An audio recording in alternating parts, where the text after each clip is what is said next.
یہ حدیث جو ہے نا صحیح بخاری میں 631 نمبر حدیث بڑی مشہور ہے، صلو کما رأیتمونی اصلی، نماز اس طرح پڑھو جس طرح مجھے نماز پڑھتے ہوئے دیکھتے ہو۔ اس حدیث کے راوی ہیں مالک بن حویرث رضی اللہ تعالیٰ عنہ وعلیہ السلام، اور وہ اپنا واقعہ خود بیان کرتے ہیں کہ ہم کچھ نوجوان تھے جنہوں نے اسلام قبول کیا، پھر ہم 20 دنوں تک 20 دن اور راتیں نبی علیہ السلام کے پاس ہم نے مسجد نبوی میں گزاری، اور ہم نے آپ کو بڑا ملنسار اور بڑا خوش اخلاق پایا، اور 20 دنوں میں ہم نے آبزرو کیا کہ آپ علیہ السلام نماز کیسے پڑھتے ہیں، آپ کے دین کو سیکھا،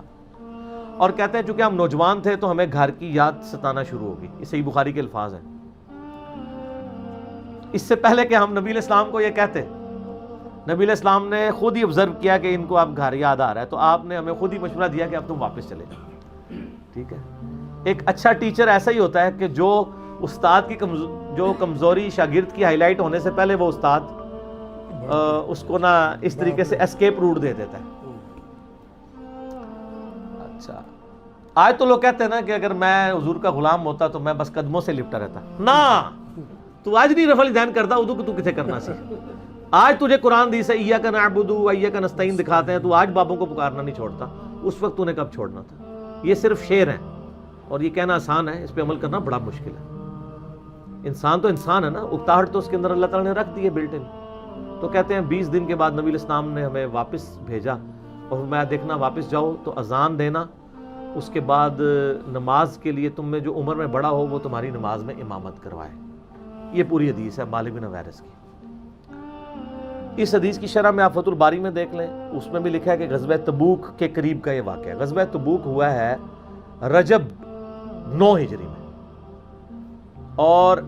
رجب 9 ہجری میں غزوہ تبوک ہوا ہے، اس کے آلموسٹ 8-9 مہینے کے بعد نبی علیہ السلام کی وفات ہو گئی ہے۔ ٹھیک ہے جی، تو آپ صلی اللہ علیہ وآلہ وسلم 8-9 مہینے پلس 1 سال کر لیں، تقریباً 1.5 سال بنتا ہے، کیونکہ 11 ہجری کے شروع میں وفات ہوئی ہے نا، 10 کا پورا سال کر لیں اور یہ 6-7 مہینے یہ کر لیں، 1.5 سال بعد، یعنی یہ بالکل آخر میں مسلمان ہوا ہے۔ تو یہ آپ کو اسماء و رجال کی کتابوں میں ملے گا، آپ کھول کے دیکھ لیں، اگر آپ کو کہیں ملتا ہے کہ غزوہ بدری سے آبی ہیں یا صلح حدیبیہ کے، تو لے کے آئیں،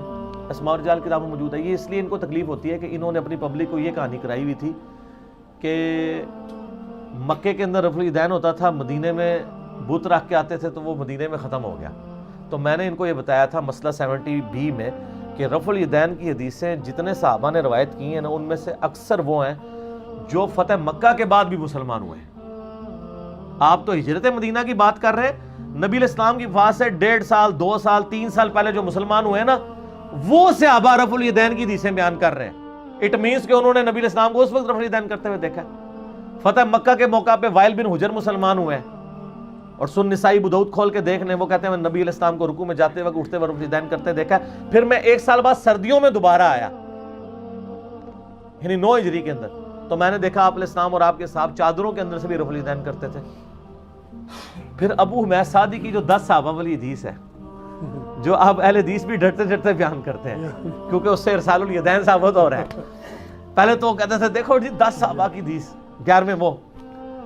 تو اس میں ابو حمید سعدی جب کہتے ہیں میں تم سب سے زیادہ نبی علیہ السلام کی نماز جانتا ہوں، تو 10 صحابہ کیا کہتے ہیں کہ آپ نے تو بڑی تھوڑی صحبت حضور علیہ السلام کی ہے، آپ کس طرح دعویٰ کر رہے ہیں کہ آپ زیادہ نماز جانتے ہیں؟ یعنی بالکل آخر میں مسلمان ہوئے، آخر میں مسلمان ہو کے انہوں نے وہ نماز روایت کی ہے جو رفع الیدین کے ساتھ ہے، اور پھر انہوں نے اس کے اینڈ پہ باقی صحابہ بھی کہتے ہیں کہ نبی علیہ السلام بھی ایسا ہی اسی طریقے سے نماز پڑھا کرتے تھے، اور میں اس کے ساتھ بولتا ہوں کہ وفات تک پڑھا کرتے تھے، اس لیے کہ نبی علیہ السلام کی وفات کے بعد 11 صحابہ ایک جگہ مجلس کر کے ایک دوسرے کو نماز سکھا رہے ہیں، تو وہ نماز سکھائیں گے جو منسوخ ہو چکی ہوئی ہے، یا وہ سکھائیں گے جو نبی علیہ السلام پڑھا کرتے تھے؟ جو پڑھا کرتے تھے۔ آج اپنے بچے کو آپ کیا پہلے غلط نماز سکھائیں گے، اس کے بعد کہیں گے یہ تو منسوخ ہو گئی تھی، اب یہ صحیح نماز سیکھو؟ خود دیکھیں لاجیکل ہے، وہ کہتا نہیں خود سے اپنے سال لگا لیتا ہے جی وفات تک امپلائیڈ ہے، خود سے نہیں لگتا، الفاظ بول کے زبان حال سے کہہ رہے ہوتے ہیں، اور وہ امپلائیڈ ہوتے ہیں۔ قرآن پاک میں بھی کئی ایک جگہ پہ آپ کو آیات ملیں گی جن میں الفاظ امپلائیڈ ہوتے ہیں، اور یہ عربی کا اسلوب بھی ہے۔ آپ سورہ الزمر اٹھا کے دیکھ لیں، اس میں اللہ تعالیٰ نے کئی ایک باتیں کر کے نا یعنی پہلے فرمایا کہ بھلا بتاؤ تو جو شخص رات کو کھڑا ہوتا ہے اللہ کے حضور اور اس کا تابع فرمان ہے، کیا وہ شخص بھلا، اور آگے سوالیہ وہ ڈیش ڈیش، یا وہ شخص جو یہ نہیں کرتا وہ بہتر، یہ چھوڑ دیا اور پھر آیت کو کنکلوڈ کر دیا۔ قرآن پاک میں کئی آیات ایسی ہیں جس میں اللہ تعالیٰ تصویر کا ایک رخ بیان کرتا ہے اور دوسرا سوالیہ نشان کے طور پر چھوڑ دیتا ہے۔ یہ ایک عربی لنگوسٹک کا سٹائل بھی ہے، کسی کو نا، جس طرح کئی لوگوں کو آپ نے دیکھا نا کہ وہ تقریر کرتے ہوئے جو سامعین ہے نا آدھی بات کر سے ان سے اگلوانے کی کوشش کرتے ہیں، بالکل ٹھیک ہے نا، اس کا مقصد یہ ہوتا ہے کہ وہ اٹینٹو ہو۔ یہ سٹائل آپ کو قرآن میں بھی نظر آئے گا۔ بھلا بتاؤ تو جو اللہ کا تابع فرمان ہوگا وہ اچھا، آگے چھوڑ دیا، اللہ تعالیٰ نیکوکاروں کو جزا دے گا، وہ دوسرے والا چھوڑ دیا، لیکن سٹارٹ سوال سے کیا، بھلا وہ اچھا یا وہ اچھا جو یہ نہیں کر رہا وہ چھوڑ دیا۔ قرآن پاک میں بے شمار اس کی مثالیں موجود ہیں۔ تو مالک بن حویرث ہوں، وائل بن حجر ہوں، ابو حمید سعدی ہوں، یہ سب کے سب اصحاب جو ہیں بالکل اینڈ پہ مسلمان ہونے والے ہیں۔ انہوں نے حدیث روایت کی ہے رفع الیدین والی، اور مالک بن حویرث سے تو ان کو بڑی چیڑ ہے، میں آپ کو بتاؤں۔ اس کے مالک بن حویرث نے تو ان کا چومر نکال دیا۔ بخاری میں اور مسلم میں مالک بن حویرث سے نماز کی ڈیٹیلز آئی ہیں اور تبع تابعین سے۔ اب آپ اس سے اندازہ لگائیں کہ مالک بن حویرث صحیح بخاری میں آتا ہے، مسلم میں بھی، کچھ تابعین کو ملنے کے لیے جاتے ہیں اور وہاں پہ نماز پڑھتے ہیں۔ اب ایک صحابی ملنے کے لیے آیا ہے کچھ تابعین کو جنہوں نے نبی علیہ السلام کو نماز پڑھتے ہوئے نہیں دیکھا۔ ان کی خواہش یہی ہوتی تھی کہ کوئی صحابی ہمیں نماز پڑھ کے بتائے تو ہم وہ طریقہ سیکھ لیں۔ نہ کوئی ویڈیو تھی، نہ کوئی کتابیں تھی، نسل در نسل دین ٹرانسفر ہوا ہے نا، سنت تو نسل در نسل ٹرانسفر ہوئی ہے، اس کا ریکارڈ تو 30ویں صدی میں آگے حدیث کی شکل میں لکھا گیا۔ اللہ کی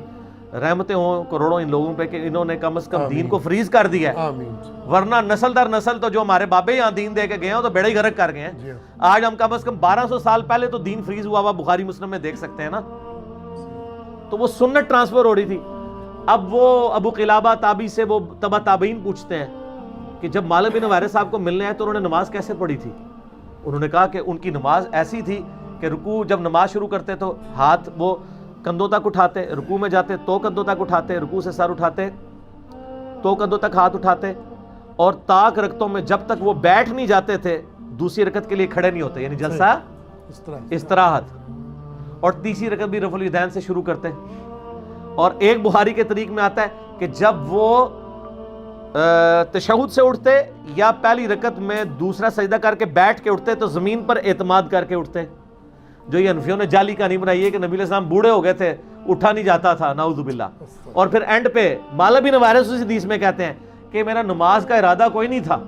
میں نے جان بوجھ کے نماز پڑھی ہے تاکہ تمہیں سکھاؤں کہ نبی علیہ السلام کی نماز کا طریقہ کیا ہے۔ اور کون شخص کہہ رہا ہے؟ جس کو نبی علیہ السلام فرمایا سلو کما رأیتمونی اصلی، مالک بن حویرث نماز ویسے پڑھنا جسے مجھے پڑھتے ہوئے دیکھی ہے۔ اس نے یہ بات ایسی پلے باندھی ہے کہ وہ تابعین کے پاس جاتا ہے تو جا کے ان کو نماز سکھاتا ہے، اور کون سی سکھاتا ہے؟ رفع الیدین کے ساتھ، جو کہتے ہیں چھوٹا مسئلہ ہے۔ چھوٹا مسئلہ ہے تو آپ بھی چھوڑ دینا عید کا رفع الیدین، پہلا چھوڑ دیں، وطروں کا چھوڑیں، چھوٹا تو پہلا بھی چھڈو، وہ جی سنت ہی ہے نا، کر لو تو ثواب، تو پہلا بھی چھڈ دیو، کدے ثواب بھی لو نا چھڈنے والا، صرف فرقہ واریت کی لعنت ہے۔